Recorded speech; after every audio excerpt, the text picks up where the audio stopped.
Well, I condemn any abuse of journalists or anybody taking part in the democratic process, and I condemn that if it comes for people professing to be doing it in support of Scottish independence, and I condemn it if it comes from people opposing Scottish independence. I get subjected to that kind of abuse almost every day on social media and in other places. We live in a democracy. We should all of us argue our case with passion, but we should do that respectfully and civilly. And I particularly condemn the abuse that James Cook of the BBC was subjected to last night. Journalists do an important job in our democracy, and they should never be subjected to that kind of behaviour.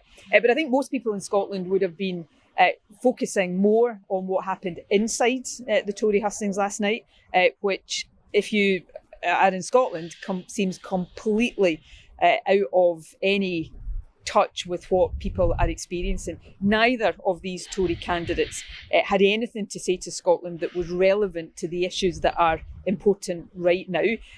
Both of them seemed more intent on denying Scotland's right to democracy as opposed to doing anything or offering anything to help Scotland. And the reality is neither of these candidates for Tory leadership would win an election in Scotland. And that is, I'm afraid, the reality that Scotland has been used to in recent years and is getting increasingly fed up with.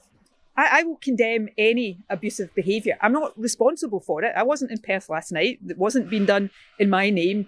As far as I'm aware, it wasn't SNP members doing that. If SNP members behave in that way, appropriate action will be taken. So I will always call out that behaviour. And I don't, sort of do that in any way grudgingly. I want to live in a democracy where we can have these debates and settle them democratically rather than be denied the opportunity to settle them democratically. And I hope leaders in other parties will be equally quick to call out abuse when it is directed at people like me or my colleagues in the SNP or the independence movement. All politicians who care about democracy should call out this behaviour, whether it's on their side or on the other side. It's very easy to call out behaviour like this when it's your opponents that you're calling out. It's harder to do when it's people professing to be on your own side, and that, though, is when it is more important to do. Would you back the suspension of SNP members that were there last night? Well, I'm not.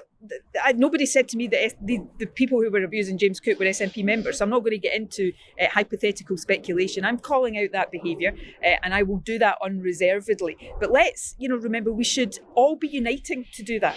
If you go onto social media right now, you won't have to look very far to find people professing to be supportive of unionist parties hurling that kind of abuse at me or people on my side of the debate. Politicians who actually care about democracy should call out this kind of behaviour regardless of what side it's on, rather than just picking and choosing.